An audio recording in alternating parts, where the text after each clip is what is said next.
Hello students, केम छो बधा? मजामां? આપણે લાસ્ટ ટાઈમ જ્યાં પહોંચ્યા હતા ત્યાંથી થોડાક આગળ વધીએ. ચાલો, લાસ્ટ ટાઈમ આપણે કપલની ડિસ્કશન કરી લીધેલી. ઓકે, ચાલો તો ત્યાંથી થોડીક ડિસ્કશનને આપણે આગળ વધારીએ. આપણે જે ભણ્યા હતા, તમને હોમવર્ક આપ્યું હતું, હવે યાદ કરી લ્યો. એ હોમવર્કને યાદ કરી લ્યો. આપણે કયો દીધો તો તમને પહેલાં એ વસ્તુ કીધી હતી કે ડાયપોલ છે ક્યારે સ્થાયી સંતુલનમાં હશે અથવા અસ્થાયી સંતુલનમાં હશે. તો આપણે એક વસ્તુ યાદ કરી લઈએ પહેલાં. ચાલો, આપણું ચેપ્ટર છે ચેપ્ટર નંબર 1, વિદ્યુત ભારો અને ક્ષેત્રો. ઓકે, આ આપણું ચેપ્ટર છે ચેપ્ટર નંબર 1, વિદ્યુત ભારો અને ક્ષેત્રો. ઓકે, ચાલો હવે જોજો બરોબર રીતે, ધ્યાન આપજો. એમાં આપણે ડિસ્કશન એવી કરી હતી કે સમાન વિદ્યુત ક્ષેત્રમાં ડાયપોલની વર્તણૂક આવી આપણે ચર્ચા કરેલી હતી. ઓકે, એમાં શું ભણ્યા હતા યાદ કરો. શોર્ટ એન્ડ સ્વીટમાં ડિસ્કશન કરવી છે, કોઈ આપણે લાંબો ટાઈમ બગાડવો નથી આમાં, પણ આપણે યાદ કરી લઈએ કે ક્યારે સ્થાયી સંતુલનમાં હશે ને ક્યારે અસ્થાયી. આ માઇનસ ક્યુ, આ પ્લસ ક્યુ. ઓકે, મોમેન્ટની દિશા ક્યાંથી કઈ બાજુ હશે? નેગેટિવથી પોઝિટિવ સાઈડ. આ પીની દિશા. ઓકે, અને આ ઈની દિશા. ઈ અને પી વચ્ચેનો જે ખૂણો છે એ 0 છે. એટલે એમ કીધું હતું આપણે કે આ સમયે ટોર્ક 0 થશે, સાથે સાથે એફ તો 0 હતો જ, તમને ખબર જ હશે. એટલે એફ 0 હતો અને ટોર્ક 0 છે. અને હજી એક કેસ હતો, કયો કેસ? કે જ્યારે થીટા ઇઝ ઇક્વલ ટુ 180 થાય ત્યારે. થીટા ઇઝ ઇક્વલ ટુ 180 થાય ત્યારે પણ તમને જે ટોર્ક મળતું હતું એ ટોર્ક 0 મળતું હતું, યાદ કરો. એટલે અહીંયા પીની દિશા કઈ થઈ? તો કે આ થઈ, અને આ ઈની દિશા થઈ. એટલે અહીંયા ઈ અને પી વચ્ચેનો ખૂણો આ કેસમાં થીટા ઇઝ ઇક્વલ ટુ 0 છે, અને આ કેસમાં થીટા ઇઝ ઇક્વલ ટુ 180 છે. તો કયા કેસમાં તંત્ર સ્થાયી સંતુલનમાં હશે કે અસ્થાયી સંતુલનમાં હશે? ચાલો થોડુંક વિચારો. સ્થાયી સંતુલનની વ્યાખ્યા શું છે અને અસ્થાયી સંતુલનની વ્યાખ્યા શું છે? તમને કોઈને યાદ હોય તો પહેલાં એ કહો. જો પદાર્થને જે તંત્ર છે એ તંત્રને તમે થોડુંક ડિસ્ટર્બ કરો. હવે તમે જે રીતે ડિસ્ટર્બ કરો છો એનાથી તમે ડિસ્ટર્બ કરીને એને મૂકી દો, મતલબ કે તમે એને વિચલિત કરીને મૂકી દો. મતલબ કે તંત્ર છે એ તંત્રને થોડુંક વિચલિત કરીને મૂકી દો તમે, તો જો પાછો એ પોતાના મૂળ સ્થાને આવવાનો પ્રયત્ન કરે. મૂળ સ્થાનનો મતલબ શું થયો? કે સપોઝ આ રીતના જે તંત્ર રહેલું છે, બરોબર, આ રીતના જે ડાયપોલ રહેલી છે, હવે આ ડાયપોલને તમે અહીંથી આ રીતના ડિસ્પ્લેસ કરો. હાલો, કઈ રીતના ડિસ્પ્લેસ? જેવી થોડીક ડિસ્પ્લેસ કરીને તમે મૂકી દો, જો એ પાછી ડાયપોલ મૂળ સ્થાને આવી જાય. મૂળ સ્થાન કેવું હતું? હતી આ રીતે. ઓકે, અહીંથી તમે ડિસ્પ્લેસ આમ કરી, જો પોતાના મૂળ સ્થાને આવી જાય એટલે વળી પાછી આ રીતના થઈ જાય, તો એ ડાયપોલ કેવા સંતુલનમાં છે? એ જગ્યાએ સ્થાયી સંતુલનમાં છે. પણ તમે એને અહીંથી આમ ડિસ્પ્લેસ કરો અને સીધી શું થઈ જાય? તમે જે બાજુ ડિસ્પ્લેસ કર્યું છે એ જ બાજુ આખી ફરી જાય, તો એ કેવા સંતુલનમાં છે? અસ્થાયી સંતુલનમાં છે. યાદ કરો, સંતુલન બે રીતે થઈ શકતા હતા. મેં કીધું હતું તમને, કદાચ જો યાદ હોય છઠ્ઠા ચેપ્ટરમાં. તો એક બાઉલ છે, બાઉલની નીચે, બાઉલના તળિયા ઉપર એક દડો રાખેલો છે, આ પણ સંતુલનમાં કહેવાય. ને એ જ બાઉલ ઊંધું હોય અને ટોપ ઉપર દડો રાખેલો હોય, આ પણ સંતુલનમાં કહેવાય. પણ બંને સંતુલનમાં ફેર છે. શું ફેર છે? તો કે અહીંથી તમે આને સ્લાઇટલી ડિસ્પ્લેસમેન્ટ કરશો તો વળી પાછો પોતાના મૂળ સ્થાને આવવાનો પ્રયત્ન કરશે, અને અહીંથી તમે આને સ્લાઇટલી ડિસ્પ્લેસમેન્ટ કરશો તો સીધો નીચે ઉતરી જશે. રેડી? તો એ જ વસ્તુ હવે અહીંયા વિચારો શું થશે. તમે અહીંથી આ ડાયપોલને ડિસ્પ્લેસમેન્ટ આપો છો. ચાલો, ડાયપોલને હું ડિસ્પ્લેસ કરું. અત્યારે આ રીતના ડાયપોલ રહેલી છે, એની જગ્યાએ આપણે ડાયપોલને આ રીતે કરી નાખી. ચાલો, એટલે આ પ્લસ ક્યુ અને આ માઇનસ ક્યુ. એટલે મેં ડાયપોલને કઈ રીતના આપ્યું? આ રીતના. એટલે મારું ડિસ્પ્લેસમેન્ટ છે એને હું બ્લેક પેન વડે દેખાડું છું. મતલબ કે મેં જે ડાયપોલને વિચલિત કરેલી છે એ દિશા આ છે. આ દિશામાં મેં ડાયપોલને વિચલિત કરી. હવે જેવું મૂકો એટલે થશે શું બેટા? વિચારો જોઈએ. આ ડાયપોલ ઉપર બળ લાગવાનું ચાલુ થશે, પ્લસ ક્યુ ઉપર. આ દિશામાં બળ QE, અને આના ઉપર લાગતું બળ, આના ઉપર લાગતું બળ કઈ દિશામાં? ઓપોઝિટ ડિરેક્શનમાં. એટલે QE આ બાજુ અને એક QE આ બાજુ. વિચારો, એટલે થશે શું? તો કે એક ફોર્સ તમે જેવું અહીંથી આમ ડિસ્પ્લેસ કરો છો, એક બળ આમ લાગે છે, એક બળ આમ લાગે છે. જેવું મૂકશો એટલે શું થશે? આ બે બળો શું કરશે? કાલે જ ભણ્યા આપણે, લાસ્ટ સેશનમાં ભણ્યા. શું થાય? તો કે ટોર્ક ક્રિએટ કરે, કપલ ક્રિએટ કરે. વિચારો, એટલે શું થશે? આ આમ, ઓલી બાજુ, એટલે સીધી વળી પાછી આમ આવી જશે. મતલબ શું થયો? કે હતી ડાયપોલ આ રીતના, અહીંથી તમે એને આમ ડિસ્પ્લેસ કર્યું. તમારું જે તમે જે વિચલન કરવાની દિશા છે એ આ વિચલન કરવાની દિશા છે. તમે એને અહીંથી આમ વિચલન કરી છે, હવે જેવું તમે મૂકશો એટલે શું થશે, આ બાજુ ખેંચાશે, ઓલી બાજુ, એટલે થશે શું, વળી પાછી આમ આવી જશે. મતલબ કે તમે જે વિચલન કરો છો એનાથી ઓપોઝિટ ડિરેક્શનમાં એના ઉપર શું લાગશે, તો કે ટોર્ક લાગશે. ટોર્ક લાગવાનું કારણ એટલે બોલું છું કારણ કે એ ચાક ગતિ કરે છે. તો તમારું ટોર્ક કઈ બાજુ છે, તમે જે ટોર્ક આપ્યું એ ટોર્ક કઈ બાજુ આપ્યું હતું, એન્ટી ક્લોકવાઇઝ છે. જો તમારું ટોર્ક તમે અહીંથી આમ કર્યું છે, તમારું ટોર્ક એન્ટી ક્લોકવાઇઝ છે, અને તમે જેવું મૂકો છો એટલે એના ઉપર લાગતું ટોર્ક ક્લોકવાઇઝ છે. મતલબ તમે અહીંથી આમ કર્યું અને એ પાછું કેમ થઈ ગયું, તો કે પાછું પોતાની મૂળ સ્થિતિ આવી ગયું. મતલબ કે જ્યારે થીટા ઇઝ ઇક્વલ ટુ 0 થશે ત્યારે ઈ ડાયપોલ કેવા સંતુલનમાં છે, એમ કહેવાય સ્થાયી સંતુલનમાં છે તેમ કહેવાય. હજી બીજી ઘણી બધી રીતે હું આ વસ્તુ પ્રૂવ કરી શકીશ, પણ અત્યારે કરવું નથી. અત્યારે અન્ડરસ્ટેન્ડિંગ ઉપરથી સમજવું જરૂરી છે. એવી જ રીતે અહીંયા વિચારો. હવે અહીંયા તમે આ જ વસ્તુ જે અહીંયા કરી છે એ જ અહીંયા કરવાની છે. હાલો હવે વિચારજો. અને શું કરવું છે, આપણે ડિસ્પ્લેસમેન્ટ કરવી છે. આમાં જેમ ડિસ્પ્લેસમેન્ટ કરી છે એમ જ કરો. ચાલો આ રીતે ડિસ્પ્લેસમેન્ટ કરી, આ માઇનસ ક્યુ અને આ પ્લસ ક્યુ. હવે શું થાય વિચારો જોઈએ. તમે એને કઈ રીતના વિચલિત કરી છે, એન્ટી ક્લોકવાઇઝ. એન્ટી ક્લોકવાઇઝ એટલે વિષમ ઘડી દિશામાં તમે એને વિચલિત કરી છે. ચાલો તો શું થશે, જેવું તમે અહીંથી એના વિચલન કરશો તો માઇનસ ઉપર લાગતું ફોર્સ કઈ ડિરેક્શનમાં છે, માઇનસ ઉપર લાગતું ફોર્સ આ ડિરેક્શનમાં છે, આ ક્યુઈ છે, અને આ પ્લસ ઉપર લાગતું ફોર્સ આ દિશામાં છે. શું થશે બેટા વિચારો જોઈએ. થોડુંક લોજિક આખો. હવે તમારો મગજ મારે જોઈએ છે, મગજ કામ કરતો હશે તો જ હાલશે. બરોબર, આ રીતના રહેલું હતું. હવે આમ જેવું તમે આમ કરો છો તો આના ઉપર ફોર્સ આમ લાગે છે, આના ઉપર ફોર્સ આમ લાગે છે, આના ઉપર ફોર્સ આમ, આના ઉપર ફોર્સ આમ, તો ઓબ્વિયસ છે સીધે સીધી આ ફરી જશે. મતલબ કે થીટા ઇઝ ઇક્વલ ટુ 180 ના એંગલ માટે જે ડાયપોલ છે એ કેવા સંતુલનમાં છે, અસ્થાયી સંતુલનમાં. રેડી? એટલે theta is equal to 0 degree માટે ડાયપોલ સ્થાયી સંતુલનમાં છે, અને theta is equal two 180 degree માટે ડાયપોલ અસ્થાયી સંતુલનમાં છે. આ વસ્તુ ક્લિયર હોવી જરૂરી છે. ઓકે, ચાલો હવે આપણે આગળ વધીએ. હવે આપણે એ ડિસ્કશન કરવું છે કે ડાયપોલને કોઈ એક એંગલમાંથી ડાયપોલને બીજા એંગલમાં લઈ જવા માટે કરવું પડતું કાર્ય ખૂબ જ અગત્યનો એક ટોપિક છે, અને એના ઉપરના MCQ તમને ગુજકેટમાં પણ પૂછાવાની શક્યતા છે. ગુજકેટમાં પૂછવાની શક્યતા વધારે, નીટમાં પણ પૂછાઈ ગયેલા છે પણ ઓછા પૂછાય. રેડી? ચાલો હવે આપણે આગળ વધીએ.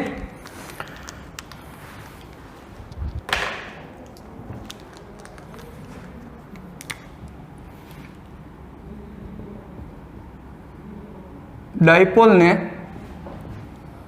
θ1 થી θ2 સુધી ભ્રમણ આપવા માટે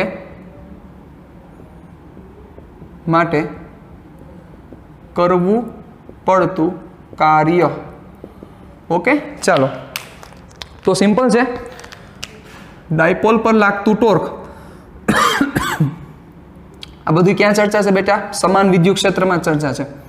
ડાયપોલ પર લાગતું ટોર્ક, ટોર્કનું સૂત્ર ટો ઇઝ ઇક્વલ ટુ શું છે?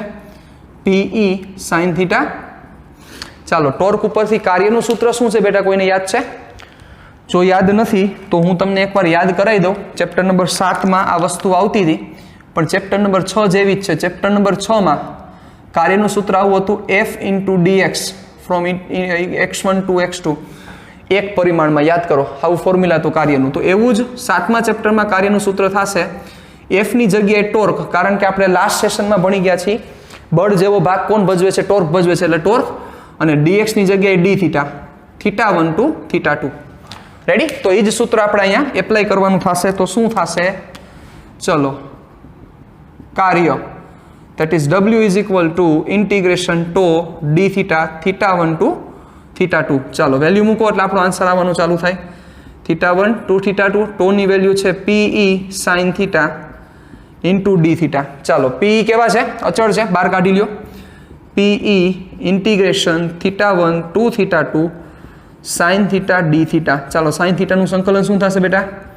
sin θ નું સંકલન છે માઇનસ cos θ. જો સંકલનના બધા ફોર્મ્યુલા ખબર હોવા જરૂરી છે, નકર પ્રશ્ન થશે, નકર આવડશે નહીં. ઓકે, ચાલો વધીએ આગળ. પહેલા કઈ લિમિટ મૂકવાની છે યાદ કરો. ચાલો પહેલા અપર લિમિટ તમારે મૂકવાની થશે, તો મૂકી દો.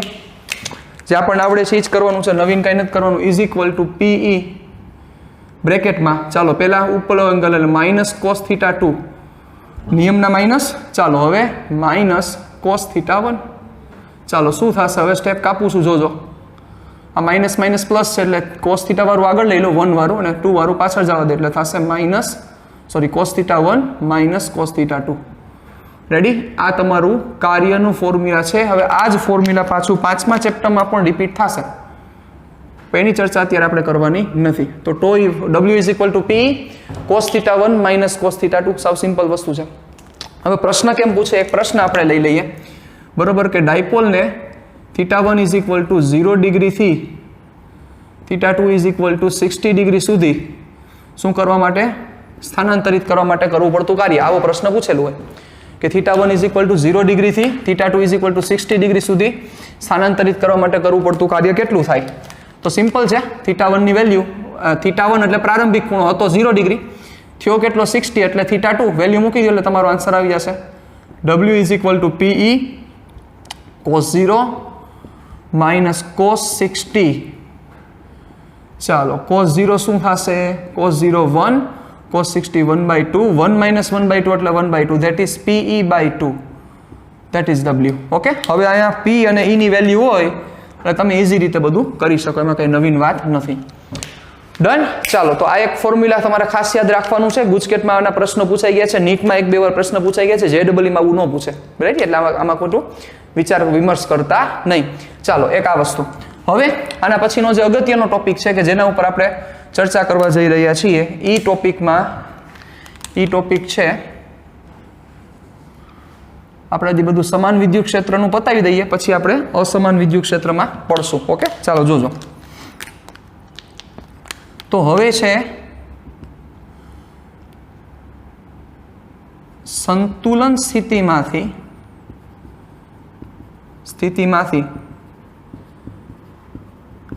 ડાયપોલને સૂક્ષ્મ વિચલન આપતા જોવા મળતી SHM એટલે કે યાદ આવી ગયું, સહાગ, જોવા મળતી સહાગ. સંતુલન સ્થિતિમાંથી ડાયપોલને સૂક્ષ્મ વિચલન આપતા જોવા મળતી SHM એટલે સરળ આવર્ત ગતિ.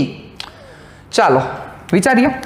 સંતુલન સ્થિતિ એટલે ઓબ્વિયસ છે સ્થાયી સંતુલન જ હોય, અસ્થાયી સંતુલનમાં તો આખી ફરી જાય છે એટલે તો કાંઈ શક્યતા નથી. ચાલો જોજો બરોબર બેટા.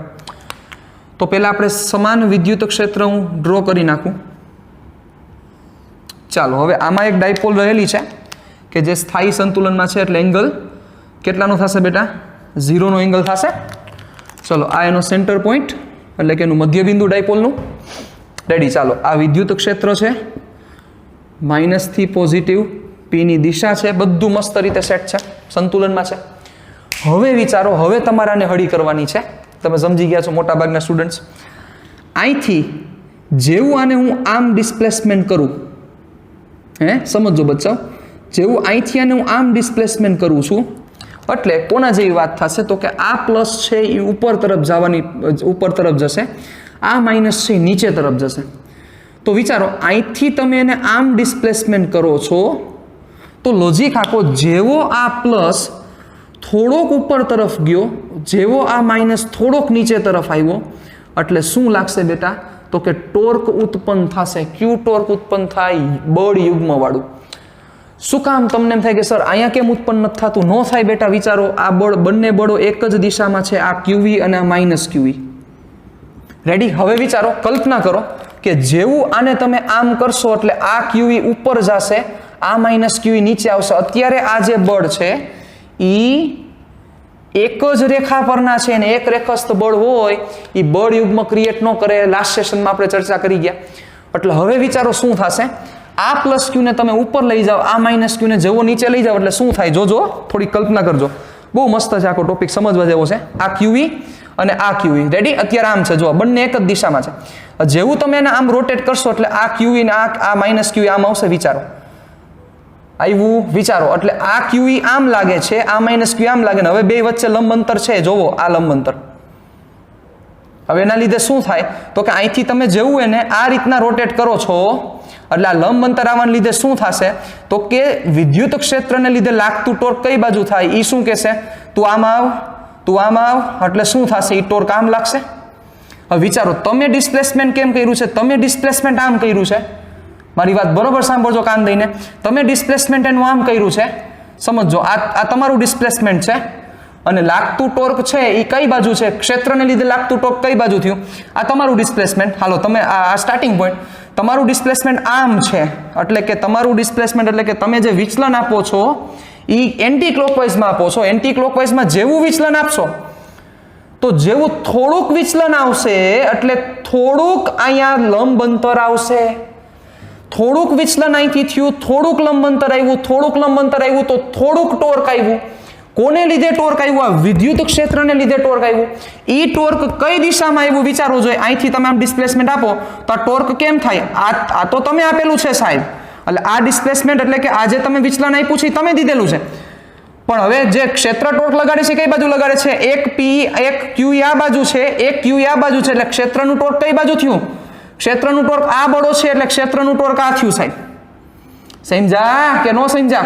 મતલબ કે તમે જે ટોર્ક એપ્લાય કરો છો એ ટોર્ક આમ છે, આ દિશામાં છે, એટલે કે વિષમ ઘડી દિશામાં ટોર્ક છે અને ક્ષેત્રનું ટોર્ક કઈ બાજુ છે? ઓપોઝિટ દિશામાં છે. મતલબ કે અત્યારે અહીંયા ટોર્ક ઉત્પન્ન નથી થતું, મતલબ કે વિદ્યુત ક્ષેત્રને લીધે કોઈ ટોર્ક જોવા મળતું નથી. પણ જેવું તમે એ નથી થવાનું કારણ બે એક જ રેખા પરના બળ છે, જેવું તમે થોડુંક ડિસ્પ્લેસમેન્ટ આપશો એટલે તમારા વિરુદ્ધ વિદ્યુત ક્ષેત્રનું ટોર્ક જનરેટ થશે અને તમારા વિરુદ્ધ વિદ્યુત ક્ષેત્રનું ટોર્ક જનરેટ થાય એને પુનઃસ્થાપક ટોર્ક કહેવાય. યાદ કરી લ્યો. ક્લિયર? ડન? તો હવે કેટલું પુનઃસ્થાપક ટોર્ક ઉત્પન્ન થશે? સિમ્પલ છે. ચાલો તો એના માટે આપણે વ્યવસ્થિત રીતે ધ્યાન દઈએ. ડાયપોલને સંતુલન સ્થાનેથી સૂક્ષ્મ વિચલન આપતા વિદ્યુત ક્ષેત્રને લીધે ઉત્પન્ન થતું ટોર્ક વિચલનનો વિરોધ કરે છે. શું કરે છે? તમારે આવું બધું લખવાની જરૂર નથી, પણ અત્યારે તમને સમજાય એના માટે આ બધી વસ્તુ લખું છું. વિચલનનો શું કરે છે? વિરોધ કરે છે. તેથી લાગતું પુનઃસ્થાપક ટોર્ક,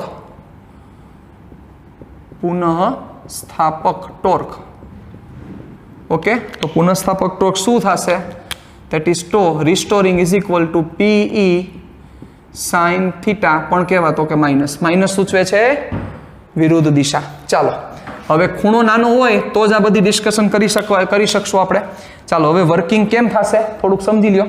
થોડુંક વર્કિંગ આનું સમજી લે એટલે વધારે ક્લિયર થાય. ચાલો આ તો વસ્તુ સમજે, હમણાં પછી આપણે પ્રૂવ કરી દઈએ, પણ આનું વર્કિંગ સમજી લ્યો શું થશે. ચાલો અત્યારે આ બંને ફોર્સ આ દિશામાં છે, કોઈ એક પ્રકારનું ટોર્ક નથી. હવે આની અગેન્સ્ટમાં તમે જે ટોર્ક લગાડો છો એટલે એની અગેન્સ્ટમાં તમે ટોર્ક લગાડો બચાવ, તો એ ટોર્કને લીધે થીટામાં ચેન્જ થાય છે અને થીટામાં ચેન્જ થાય એટલે ટોર્ક અને થીટા આવે એટલે કાર્ય થાય. મતલબ કે તમે એક કાર્ય કરો છો, તમે જે કાર્ય કરો છો એ કાર્ય એક પુનઃસ્થાપક ટોર્કની ઓપોઝિટમાં છે. પુનઃસ્થાપક ટોર્ક આ દિશામાં છે અને તમે જે વિચલન આપો છો આ દિશામાં છે. મતલબ તમારું જે કાર્ય છે એ પુનઃસ્થાપક ટોર્કની અગેન્સ્ટમાં જાય છે. તમારું જે કાર્ય છે એ પુનઃસ્થાપક ટોર્કની અગેન્સ્ટમાં છે ને તમારું કાર્ય પુનઃસ્થાપક ટોર્કની અગેન્સ્ટમાં હોય તો તમારા દ્વારા થયેલું કાર્ય સ્થિતિ ઉર્જામાં કન્વર્ટ થાય. યાદ કરો, બધી વસ્તુ મેં ભણાવેલી છે. હવે જેવું સ્થિતિ ઉર્જામાં કન્વર્ટ થાય એટલે થોડુંક તમે આને વિચલન આપીને મૂકશો, જેવું સ્થિતિ ઉર્જામાં કન્વર્ટ થાય. શું કામ સ્થિતિ ઉર્જામાં કન્વર્ટ થાય? તંત્ર પોતે ત્યાં સ્થાયી નથી. સ્થાયી અહીંયા હતો, ત્યાંથી તમે ડિસ્પ્લેસ કર્યો એટલે ઓબ્વિયસ છે સ્થિતિ ઉર્જામાં કન્વર્ઝન થયું. જેવું મૂકશો એટલે સ્થિતિ પાછી કેમાં કન્વર્ટ થશે? ગતિમાં. એટલે ધીરે ધીરે આ જે ડાયપોલ કે જેને તમે વિચલન કરીને અહીંયા સુધી પહોંચાડેલી હતી, બરોબર, હવે એ ડાયપોલને તમે અહીંથી જે એંગલ આપ્યો છે આ દિશામાં, બરોબર, એની ઓપોઝિટ ડાયરેક્શનમાં ડાયપોલ ઉપર ટોર્ક લાગે છે. એટલે ડાયપોલ ઉપર લાગતું ટોર્ક કઈ બાજુ છે? આ દિશામાં છે. અને તમે જે ટોર્ક લગાડો છો એ આ દિશામાં છે. એટલે જેવું મૂકશો એટલે શું થશે? તમારા દ્વારા જે કાર્ય થયું બધું સ્થિતિ ઉર્જામાં સંગ્રહ થઈ ગયું. જેવું તમે મૂકશો એટલે સ્થિતિ ધીરે ધીરે ગતિમાં, એટલે ધીરે અહીંયા આવશે ત્યારે ગતિ ઉર્જામાં ફૂલી કન્વર્ઝન હશે. વળી પાછું શું થશે? અહીંયા ગતિ મેક્સિમમ છે એટલે વળી પાછું કઈ બાજુ જવાનું ચાલુ કરશે? નીચેની બાજુ. એટલે ધીરે ધીરે ગતિ નીચે, આ તો આને વેગ ઉપર તરફ મળ્યો ને આને વેગ નીચે તરફ મળ્યો. એટલે આમ હતું એટલે ધીરે કરતા ગતિ ઉર્જા મેક્સિમમ. ઊભું રહેવું છે પણ નહીં રહી શકે કારણ કે આને નીચે તરફ વેગ છે ને આને ઉપર તરફ વેગ છે. એટલે વળી પાછા ભાઈ જેવા તરફ ઉપર તરફ જવાનું ચાલુ કરશે એટલે પુનઃસ્થાપક ટોર્ક વળી પાછું ઓપોઝિટ દિશામાં લાગવાનું ચાલુ કરશે એટલે વળી પાછી ગતિ ઉર્જા સ્થિતિ ઉર્જામાં કન્વર્ટ થાય. રેડી? વળી પાછું સ્થિતિ ઉર્જા મેક્સિમમ થઈ જાય, ગતિ ઉર્જા 0 થઈ જાય, વળી પાછું આમાં આવવાનું ચાલુ કરશે એટલે સમજી ગયા આવું થશે સાહેબ. ડાન્સ નથી કરતો, જોજો. હા, ડન. રેડી? પણ આ બધી ડિસ્કશન માટે જે થીટા છે એ થીટા ઘણો નાનો રાખવાનો છે એટલે આપણે અહીંયા મેન્શન કરી દઈએ, જો થીટા ખૂબ નાનો હોય તો શું થશે? sin theta is almost equal to theta. Ready? Therefore tau is equal to minus pe theta. Okay, ચાલો હવે અહીંથી આપણે આગળ વધીએ. ટો ની જગ્યાએ i આલ્ફા, જો યાદ નથી તો પાછું એકવાર અહીંયા ફોર્મ્યુલા યાદ કરાવી દઉં. 7મા ચેપ્ટરનું જ ફોર્મ્યુલા છે. 5મા ચેપ્ટરનું ફોર્મ્યુલા ફાધર ઇક્વલ ટુ માં છે. એવી જ રીતે ટોર્કનું ફોર્મ્યુલા છે m ની જગ્યાએ આવી જાય i એટલે શું થશે? વિદ્યુત પ્રવાહ નહીં, i એટલે છે જડત્વની ચાક માત્રા જચા, અને એની જગ્યાએ આવી જાય આલ્ફા. આલ્ફાનો મતલબ થાય કોણીય પ્રવેગ. ઓકે, આલ્ફાનો મતલબ શું થશે? કોણીય પ્રવેગ. ચાલો, એટલે મેં ટોની જગ્યાએ શું મૂકી દીધા છે? i alpha is equal to minus pe theta. ચાલો, i ને જવા દો આ બાજુ. Alpha is equal to minus pe ના છેદમાં i ઇન્ટુ થીટા. ચલો, આલ્ફા છે એ શું છે બેટા? થીટાનું 2 વાર વિકલન છે. યાદ કરો, પ્રવેગ છે પ્રવેગ, તો પ્રવેગ શું છે? પ્રવેગ છે એ y નું 2 વાર વિકલન છે, d2y બાય dt2. તો એમ આલ્ફા છે એ y ની જગ્યાએ થીટા કોણીય સ્થાનાંતરનું 2 વાર વિકલન છે, d2 theta by dt2. Okay, તો આલ્ફાની જગ્યાએ હું શું લખી શકીશ પાછું? d2 theta by dt2 is equal to minus pe by i into theta. Don't forget, i છે એ કરંટ નથી, કારણ કે અહીંયા ત્રીજા ચેપ્ટરમાં i નો બહુ મોટો ઉપયોગ થવાનો છે એટલે લખી દઉં છું. i છે એ જડત્વની ચાક માત્રા છે. ઓકે, ચાલો વધી આગળ. અહીંથી હવે શું થશે? Therefore d2 theta by dt2 plus pe ના છેદમાં i into theta is equal to 0. ચાલો, આવું યાદ આવે છે? આવું ભણેલા છીએ આપણે? ઓલી વસ્તુ ઝડપથી પહેલામાં લખી નાખો એટલે પછી આપણે ત્યાંથી આગળ વધીએ. ચાલો, યાદ કરો. આવું ક્યાં એવું છે કે નથી યાદ? યાદ હોવું જોઈએ. આવું ભણી ગયા છે. કયું છે? વિકલ સમીકરણ છે સાહેબ, ડિફરન્શિયલ ઇક્વેશન. રેડી? વિકલ સમીકરણ છે.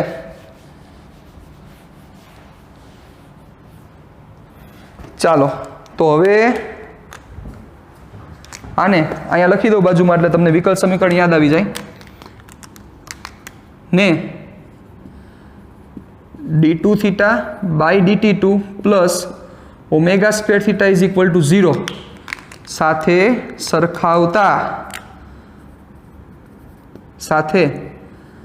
સરખાવતા કેનું છે? યાદ છે? કોણીય સરળ આવત ગતિનું વિકલ સમીકરણ છે, ચેપ્ટર નંબર 14 દોલન. કોણીય સઆગનું સમીકરણ. ઓકે, ચાલો, તો આ તો બે છે જ, સેમ જ છે. હવે કોણ મેઇન હોય? તમને ખબર જ છે, ઓમેગા સ્ક્વેર મેઇન હોય. તો ઓમેગા સ્ક્વેર શું થશે? થીટાની બાજુ જે છે એ ઓમેગા સ્ક્વેર. ચાલો, તો મૂકો. Therefore omega square is equal to pe by I. Therefore omega is equal to under root pe by I. ખૂબ જ ઇમ્પોર્ટન્ટ ફોર્મ્યુલા છે. હવે અહીંથી હું ટીમાં જાઉં છું. Omega is equal to 2 by T is equal to under root pe by I. Therefore t is equal to 2 under root I ના છેદમાં pe. આ તમારું ફોર્મ્યુલા છે કે જે ફોર્મ્યુલા તમારે પરફેક્ટ ક્લિયર કરવાનું છે, એક પણ પ્રકારની મિસ્ટેક વગર. t is equal to 2 under root I by p. Okay, હવે સપોઝ તમને આ યાદ નથી રહેતું ને તો કોઈ ઇશ્યુ નથી. તમને આ વસ્તુ યાદ રહેવી જોઈએ, કારણ કે આ આખો ટોપિક પાછો 5મા ચેપ્ટરમાં આવવાનો છે. કોપી ટુ કોપી કાંઈ ફેર નહીં આવે. અહીંયા p ની જગ્યાએ m આવશે, અહીંયા e ની જગ્યાએ b આવશે, I ના I એમ જ આવશે. આ વસ્તુ યાદ રાખી લેવા. અહીંથી તમારે સપોઝ જો આવર્તકાળમાં જવું છે તો પણ જઈ શકો, અહીંથી તમારે આવૃત્તિમાં જવું છે તો પણ જઈ શકો, બધી જગ્યાએ જઈ શકો. એટલે આ યાદ રાખવું જરૂરી નથી, પણ આ યાદ રાખવું જરૂરી છે. એટલે એ ફોર્મ્યુલા ખૂબ જ ઇમ્પોર્ટન્ટ છે. આ યાદ રહી જાય તો બહુ બેટર છે, બાકી ઓલું ફોર્મ્યુલા યાદ રાખવું ઘણું જરૂરી છે. ઓકે, તો આ વસ્તુને થોડીક ધ્યાનમાં રાખજો. ચાલો, ઓકે, તો આ વસ્તુ જે આપણે ચર્ચા કરતા હતા કે સંતુલન સ્થિતિમાંથી ડાયપોલને સૂક્ષ્મ વિચલન આપતા જોવા મળતી એ સરળ આવત ગતિ અને એનો આવર્તકાળ. આ આવર્તકાળનું સૂત્ર જે તમારે મસ્ત રીતે અને આ ફોર્મ્યુલા તો ખાસ યાદ રહેવું જોઈએ. ડન. ચાલો ઝડપથી આ પૂરું કરી નાખો. પછી આપણે જે વર્તણૂક જોવી છે એ ડાયપોલની અસમાન વિદ્યુત ક્ષેત્રમાં વર્તણૂક જોવી છે. ચાલો રેડી, આખે આખું કમ્પ્લીટ કરી નાખો. ચાલો ડન. ચાલો હવે હું ઉડાડી દઉં આને, પછી આગળ વધીએ આપણે.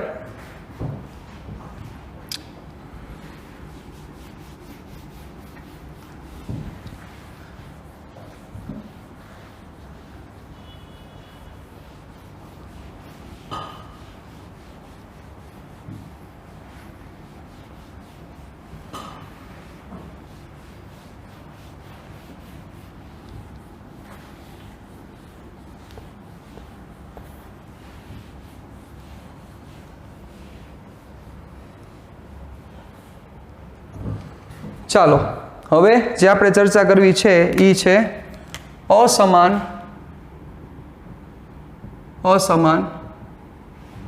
વિદ્યુત ક્ષેત્રમાં ડાયપોલની વર્તણૂક. અત્યાર સુધી જે ચર્ચા હતી એ કેમાં હતી? સમાન વિદ્યુત ક્ષેત્રમાં ડાયપોલની વર્તણૂક. ઓકે, હવે છે અસમાન વિદ્યુત ક્ષેત્રમાં. બહુ સિમ્પલ ટોપિક છે, તમે હમણાં સમજી જશો. ચાલો, અસમાન વિદ્યુત ક્ષેત્ર, સપોઝ આ રીતનું કોઈ ઇલેક્ટ્રિક ફિલ્ડ મેન્ટેન થાય છે. રેડી? આ અસમાન વિદ્યુત ક્ષેત્ર છે. હવે આમાં કોઈ ડાયપોલ મૂકીએ આપણે. ચાલો સપોઝ આમાં કોઈ ડાયપોલ મૂકું છું, આ માઇનસ ક્યુ અને પ્લસ ક્યુ. તો સૌથી પહેલો પ્રશ્ન મારો એ છે, શું આ ડાયપોલ પર લાગતું પરિણામી બળ 0 થશે? પહેલો પ્રશ્ન એ છે કે શું એ ડાયપોલ ઉપર લાગતું પરિણામી બળ 0 થાય? તો પરિણામી બળ 0 થવા માટે શું હોવું જોઈએ? તો કે બે ફોર્સ સેમ વેલ્યુના અને ઓપોઝિટ ડિરેક્શનના હોવા જોઈએ. તો પહેલા સેમ વેલ્યુ પોસિબલ થશે. મારો કહેવાનો મતલબ એ છે કે જે ફિલ્ડની વેલ્યુ આ જગ્યાએ છે એ જ ફિલ્ડની વેલ્યુ આ જગ્યાએ હશે? નો હોય. શું કામ? પહેલેથી જ લખેલું છે અસમાન વિદ્યુત ક્ષેત્ર. એટલે જેટલું ફિલ્ડ અહીંયા હશે એટલું ફિલ્ડ અહીંયા પોસિબલ નથી. એટલે જેટલું ફિલ્ડ અહીંયા છે એટલું ફિલ્ડ અહીંયા નથી. એટલે ઓબ્વિયસ છે આ પ્લસ ક્યુ ઉપર લાગતું બળે જુદું હશે ને આ માઇનસ ક્યુ ઉપર લાગતું બળે જુદું હશે. ઓમાં તો ફિલ્ડની વેલ્યુ સેમ હતી, એટલે કે ક્ષેત્ર જે હતું એ સેમ હતું. એના લીધે જેટલું પ્લસ ઉપર લાગતું હતું એટલું જ માઇનસ ઉપર લાગતું હતું, અને એ બે ઓપોઝિટ દિશામાં પોસિબલ થઈ શકતું હતું. પણ અહીંયા એ શક્ય જ નથી, કારણ કે અહીંયા જેટલું ક્ષેત્ર છે એટલું ક્ષેત્ર અહીંયા નથી સાહેબ, અને અહીંયા જેટલું ક્ષેત્ર છે એટલું ક્ષેત્ર અહીંયા નથી. ઓપોઝિટ ડિરેક્શનના ફોર્સ લાગે છે, પણ ભલે ને ઓપોઝિટ ડિરેક્શનના ફોર્સ લગાડી શકે. સપોઝ તમને એમ થાય કે સર આમાં ઓપોઝિટ ડિરેક્શનના ફોર્સ પોસિબલ નથી. પોસિબલ છે. ચાલો આ માઇનસ ક્યુ પ્લસ ક્યુ આ રીતે રાખી દો, થઈ શકે. પણ હવે અહીંયા જે પ્લસ ક્યુ ઉપર જે બળ લાગે છે ઈ ક્યુ ની વેલ્યુ, અને અહીંયા જે માઇનસ ઉપર બળ લાગશે ઈ ક્યુ ની વેલ્યુ પહેલા બે સેમ જ નથી જોવો જોઈએ, કારણ કે E1 અને E2 ની વેલ્યુ સેમ નથી. એના કારણોસર આ ડાયપોલ ઉપર લાગતું પરિણામી બળ ક્યારે 0 હોઈ શકે નહીં. આના કારણોસર અહીંયા મેન્શન કરવું છું, ખાસ મગજમાં રાખજો કે અસમાન વિદ્યુત ક્ષેત્રમાં રહેલ ડાયપોલ પર લાગતું પરિણામી બળ 0 ન હોય. તેથી ડાયપોલ હંમેશા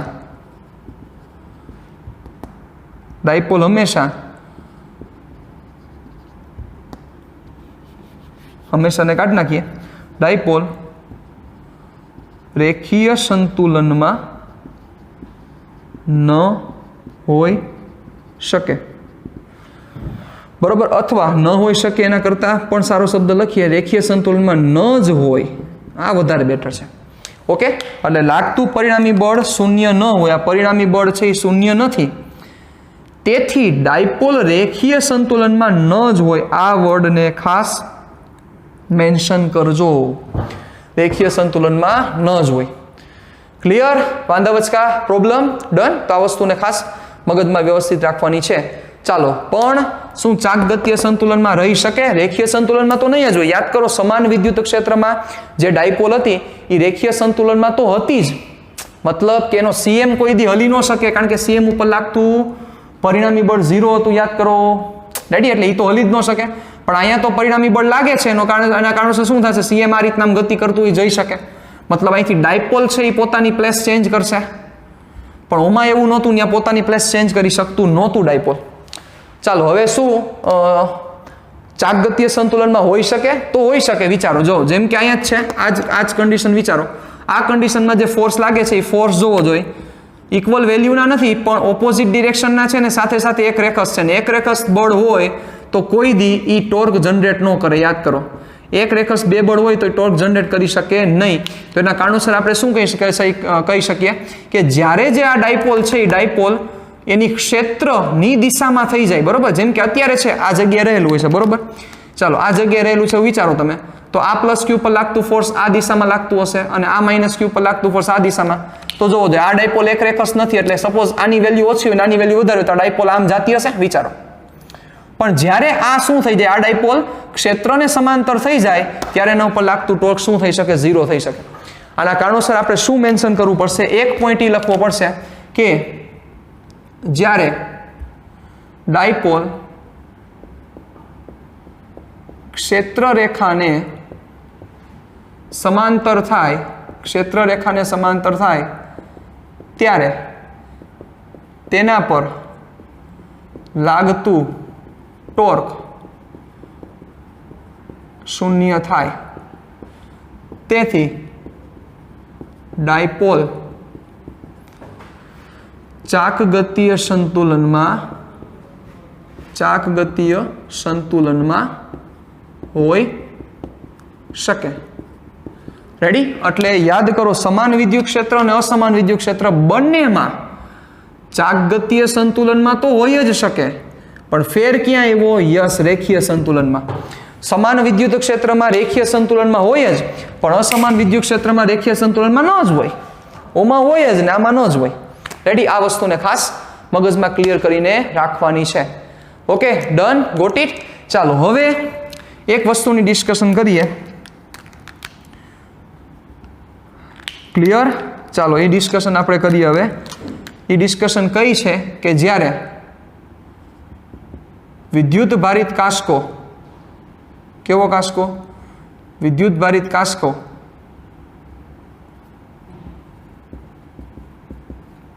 વિદ્યુત ભારિત કાસ્કાને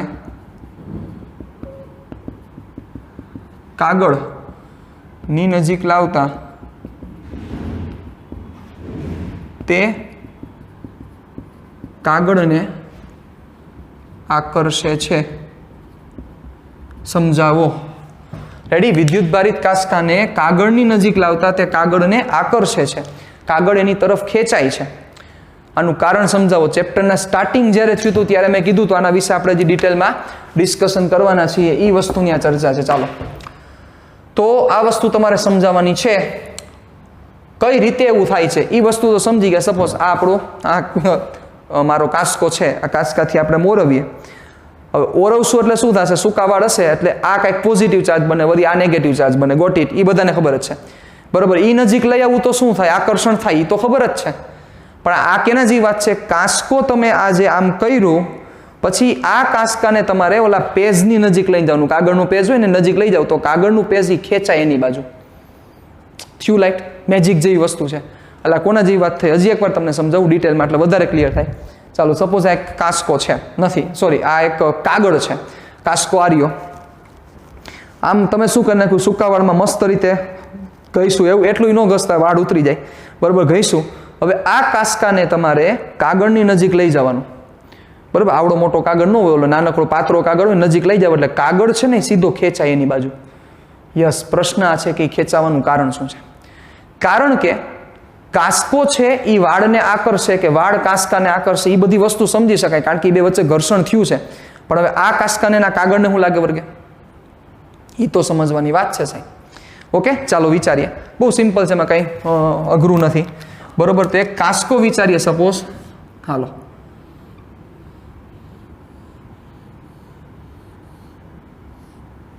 રેડી? આ કાસ્કો છે, આવું ન હોય પણ આપણે વિચારીએ છીએ. હવે આ કાસ્કાને તમે જ્યારે વાળ સાથે ઘસો છો એના કારણોસર સપોઝ અહીંયા કોઈ ચાર્જ આવ્યો, બિંદુવત બહુ સૂક્ષ્મ ચાર્જ આવેલો છે. હવે ચાલો, આ જે બિંદુવત સૂક્ષ્મ ચાર્જ આવ્યો, સપોઝ એનું ક્ષેત્ર +Q જેવું આપણે માની લઈએ. બરોબર? તો એના લીધે શું થશે? તો કે આ બિંદુવત વિદ્યુતભારને લીધે ઉત્પન્ન થતું અસમાન વિદ્યુત ક્ષેત્ર આ રીતના ઉત્પન્ન થાય. વિચારવો જોઈએ બધી દિશામાં. બરોબર? હવે આ જે અસમાન વિદ્યુત ક્ષેત્ર ઉત્પન્ન થયું હવે આની નજીક કાગળ આવે તો કાગળ છે એ તો ન્યુટ્રલ છે, બરાબર ને? કાગળ છે એ કેવો છે તો કે કેવો અણુ હોય? અધ્રુવી અણુ હશે. હવે અધ્રુવી અણુ હોવાને લીધે શું થાય? અધ્રુવી અણુનું યાદ કરો, આપણે સમજાવેલું હતું કે જે પોઈન્ટ ઉપર પ્લસ છે એ જ પોઈન્ટ ઉપર માઇનસ છે ને અધ્રુવી અણુ કહેવાય. તો શું થાય? એવી જ વસ્તુ અહીંયા બને, સમજજો બરોબર, મારી વાતને વ્યવસ્થિત ધ્યાન આપજો કે અહીંયા શું થશે તો કે જે પોઈન્ટ ઉપર પ્લસ છે એ જ પોઈન્ટ ઉપર માઇનસ, એવું એક અધ્રુવી અણુ અહીંયા વિચારો. હવે શું થાય તો સિમ્પલ વસ્તુ છે કે જેવું અહીંયા ફિલ્ડ આ ક્રિએટ થશે, ચાલો જોજો બરોબર, જેવું આ ફિલ્ડ ક્રિએટ થશે તો ઓબ્વિયસલી બેટા પોઝિટિવ ઉપર ચાર્જ કઈ બાજુ લાગે, પોઝિટિવ ઉપર ફોર્સ કઈ બાજુ લાગશે? કારણ કે અધ્રુવી અણુનો મતલબ શું છે? એક જ પોઈન્ટ ઉપર પ્લસ ને એ જ પોઈન્ટ ઉપર માઇનસ. મિનિંગ એવો થાય તો અહીંયા જે પ્લસ છે ને એ જ પોઈન્ટ ઉપર માઇનસ છે, તો થશે શું? વિચારો જોઈએ. આ પ્લસ ઉપર ફોર્સ કઈ દિશામાં લાગશે? ક્ષેત્રની દિશામાં. એટલે આ જે પ્લસ છે એના ઉપર ક્ષેત્રની દિશામાં બળ લાગ્યું અને આ જે માઇનસ છે એના ઉપર ક્ષેત્રની વિરુદ્ધ દિશામાં બળ લાગ્યું.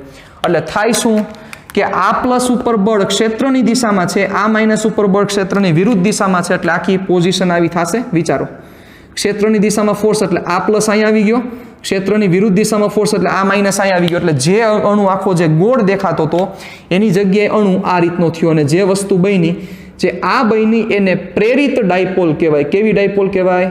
પ્રેરિત ડાયપોલ. શું કામ પ્રેરિત ડાયપોલ? પ્રેરણાથી થઈ. કોની પ્રેરણાથી થઈ? આ વિદ્યુત ક્ષેત્રની. ડાયપોલ હતી નહીં ને, આ તો અધ્રુવી અણુ હતો.